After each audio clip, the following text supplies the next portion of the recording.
warahmatullahi wabarakatuh. Selamat bertemu kembali anak-anakku untuk video pembelajaran untuk mata pelajaran PKK.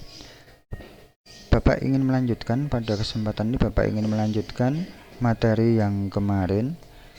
Kemarin kita sudah pada produk pembiayaan. Kita lanjut ke kegiatan. Kegiatan ini juga mendukung masalah biaya produksi, karena sedikit banyak suatu kegiatan yang ada di perusahaan ini pasti nantinya akan berhubungan dengan biaya. Kegiatan itu kalau kita artikan adalah suatu unit dasar dari kerja yang dilakukan dalam suatu organisasi. Organisasi ini merupakan suatu perusahaan, ya. Suatu perusahaan bisa, kemudian suatu perkumpulan juga bisa, misalnya di perbankan, kemudian di bank perkreditan rakyat, BPR itu juga kita sebut sebagai suatu organisasi. Kegiatan adalah suatu unit dasar dari kerja yang dilakukan dalam suatu organisasi. Definisi lain dari kegiatan itu adalah keseluruhan tindakan dalam organisasi yang berguna bagi manajer untuk masuk perencanaan, pengendalian, dan pengambilan keputusan. Berarti dari suatu rencana, misalnya kita membuat lembar kerja dan sebagainya, itu semuanya masuk ke kegiatan. Pengendalian, berarti produk yang mau kita buat itu kita kendalikan sedemikian rupa biayanya.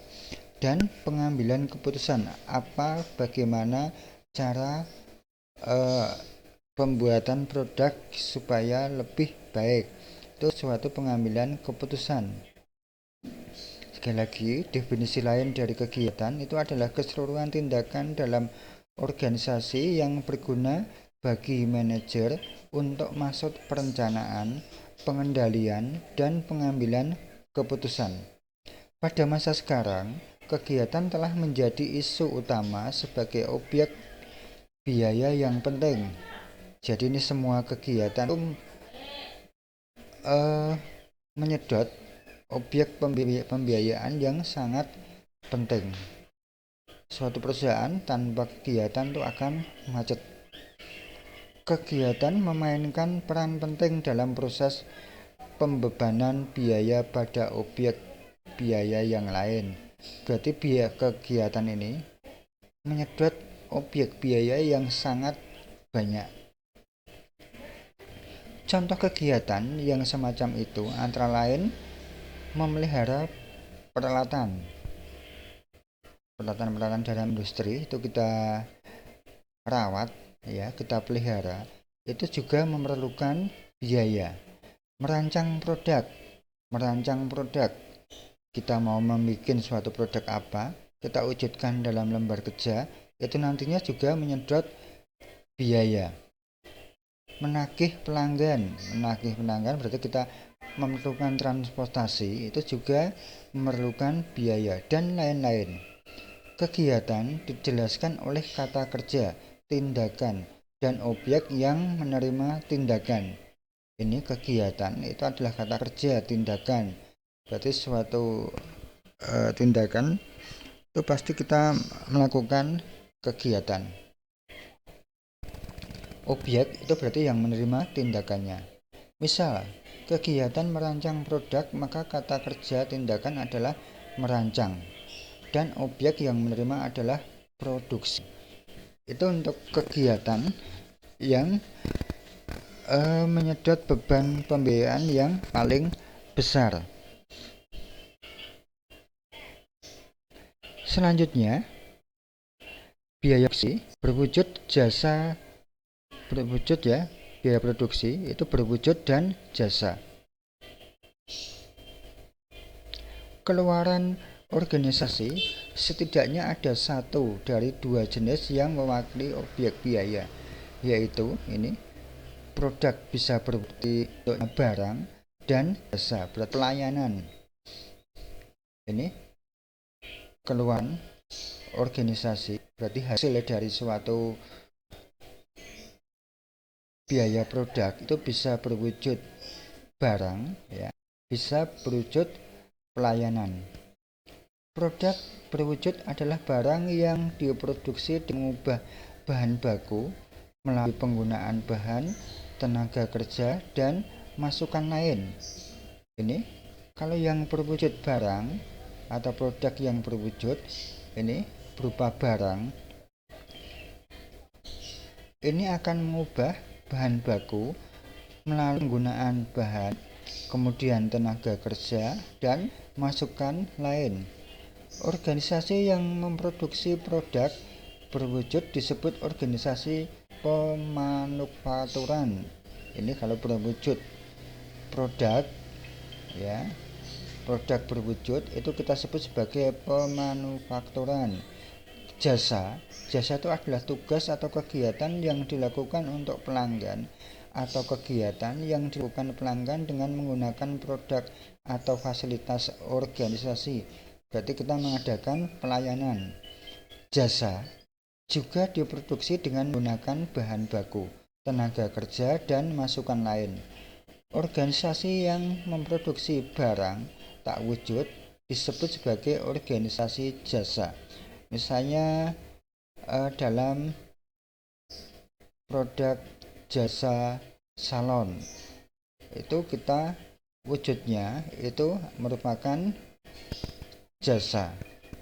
Ada 3 dimensi perbedaan antara produk berwujud dan jasa. Ini ada 3 perbedaan yang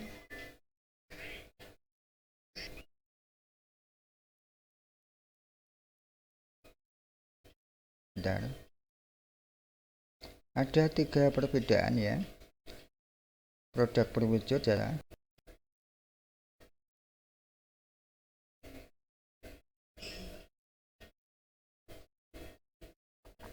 Ini yang pertama, tidak berwujud artinya bahwa pembeli jasa tidak dapat melihat, merasakan, ya,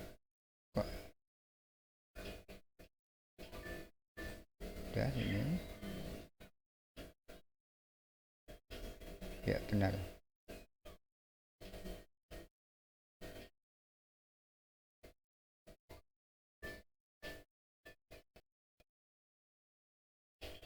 Ada 3 dimensi perbedaan antara produk berwujud. Yang ini tidak berwujud artinya bahwa pembeli jasa tidak dapat melihat, merasakan, mendengar, atau mencicipi jasa sebelum dibeli. Ini untuk yang berupa jasa. Tidak berwujud artinya bahwa pembeli jasa tidak dapat melihat, merasakan, mendengar, atau mencicipi jasa sebelum dibeli. Hal sebaliknya, untuk produk yang berwujud itu bisa dilihat, kemudian dirasakan, bisa dengarkan, bisa dicicipi. Itu kalau yang berwujud. Kemudian yang B, tidak tahan lama. Produk jasa itu tidak tahan lama. Tidak tahan lama berarti bahwa jasa tidak dapat disimpan. Kemudian yang ketiga, tidak terpisahkan, artinya produsen jasa dan pembeli jasa biasanya harus berada dalam hubungan langsung agar terjadi pertukaran. Salon berarti harus antara yang produsen jasa, kemudian yang ingin salon itu harus berhubungan langsung. Akibatnya jasa sering kali tidak dapat dipisahkan dari produsen.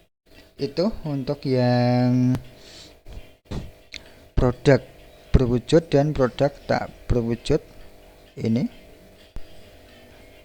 biaya produk berwujud dan jasa Bapak sampaikan. Nanti untuk yang selanjutnya kita lanjutkan untuk bagian yang C, itu nanti biaya produksi. Bapak akhiri dulu sampai di sini untuk video pembelajarannya. Kalau ada kata-kata yang